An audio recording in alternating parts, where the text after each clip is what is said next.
नमस्कार। आज हमारे पास ना एक बहुत ही दिलचस्प विवरण है।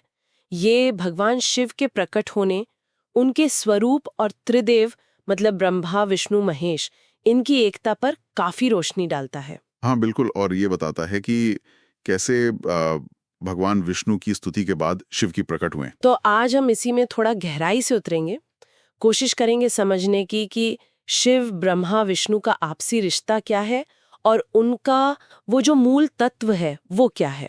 हम्म। शुरुआत में ही शिवजी के जिस रूप का वर्णन है वो काफी अद्भुत है ना। 5 मुख, फिर हर मुख में 3 आंखें, हाँ, सिर पर जटा, चांद, शरीर पर भस्म। 10 भुजाएं और गले में वो नीला निशान। मतलब ये वर्णन ही अपने आप में बहुत गहरा है। सही कहा। चलिए इसमें आगे बढ़ते हैं। हाँ। तो विष्णु और ब्रह्मा जी वो शिव के इस भव्य रूप को देखते हैं और फिर उनकी स्तुति करते हैं। जी। और इसके बाद शिवजी पहले विष्णु को, फिर ब्रह्मा जी को वेद और जो वो गुह्य ज्ञान है, गहरा ज्ञान, वो देते हैं। अच्छा। और यहीं पर एक बहुत महत्वपूर्ण बात शिव खुद बताते हैं। क्या? वो कहते हैं कि ब्रह्मा उनके दाहिने हिस्से से, मतलब राइट साइड से, और विष्णु बाएं हिस्से, लेफ्ट साइड से प्रकट हुए हैं।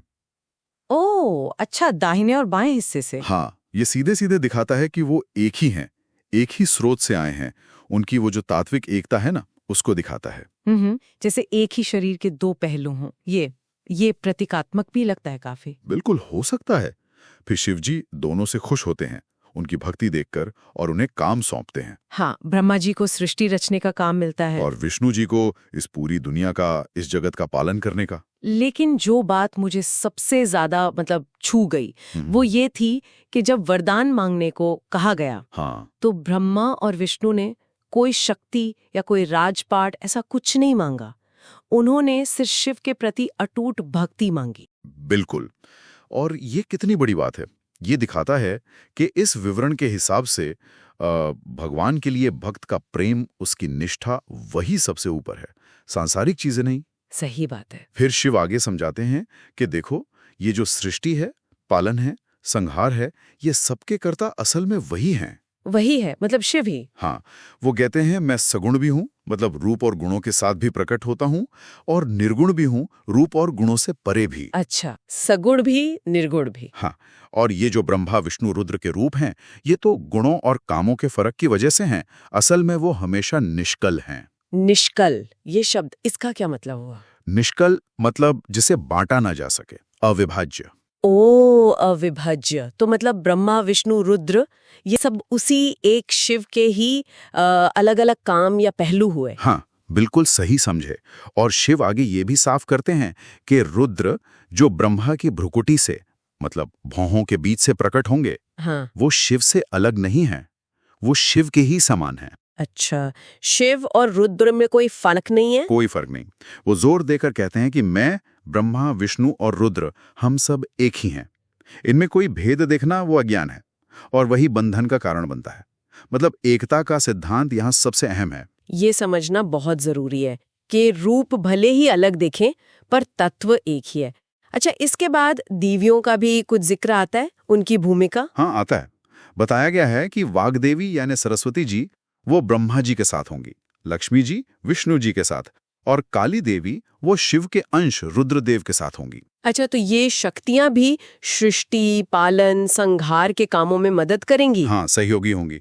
फिर गुणों की बात आती है, सत्व, रजस, तमस, त्रिगुण। हाँ, त्रिगुण। इनका बंटवारा कैसे बताया है? देखिए, ब्रह्मा जी को रजोगुणी कहा गया है, मतलब रचना, क्रियाशीलता का गुण उनमें मेन है। विष्णु जी को बाहर से सत्वगुणी यानी संतुलन, पवित्रता, और अंदर से तमोगुणी बताया है। अंदर से तमोगुणी, वो क्यों? हाँ, शायद वो स्थिरता या योग निद्रा की जो स्थिति है उसके लिए। और रुद्र को बाहर से तमोगुणी, संहार या उग्रता वाला गुण, और अंदर से सत्वगुणी बताया गया है। अच्छा, ये तो बड़ा दिलचस्प विभाजन है गुणों का। है ना? पर सबसे खास बात यह है कि शिव स्वयं इन तीनों गुणों से परे हैं। वो गुणातीत हैं। गुणातीत मतलब गुणों के असर से पूरी तरह मुक्त। बिल्कुल। और फिर से शिव विष्णु की एकता पर जोर दिया गया है। हाँ, वो क्या कहते हैं? शिव कहते हैं मेरे हृदय में विष्णु हैं और विष्णु के हृदय में मैं हूँ। और जो हम में भेद नहीं देखता वही मुझे प्रिय है।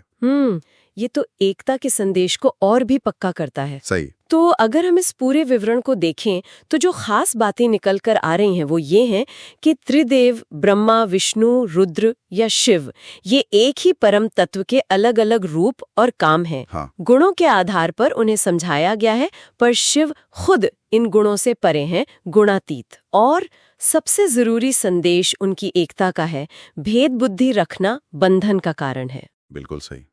और अंत में ना एक सोचने वाली बात ये रह जाती है, ये स्रोत इस बात पर बहुत जोर देता है कि ब्रह्मा, विष्णु, रुद्र गुणों वाले हैं, पर शिव गुणातीत है। हाँ। तो जब स्रोत खुद ही इन अभिव्यक्तियों, इन मैनिफेस्टेशंस की प्रकृति को मूल स्रोत यानी शिव की प्रकृति से अलग बता रहा है, तो परम सत्य को समझने के लिए इसके क्या मायने हो सकते हैं? ये सोचने वाली बात है। हाँ, कि वो तत्व जो गुणों से परे है, वो इन गुणों वाली अभिव्यक्तियों के रूप में कैसे प्रकट होता है, और इस रिश्ते का असली मतलब क्या है, इस पर विचार किया जा सकता है।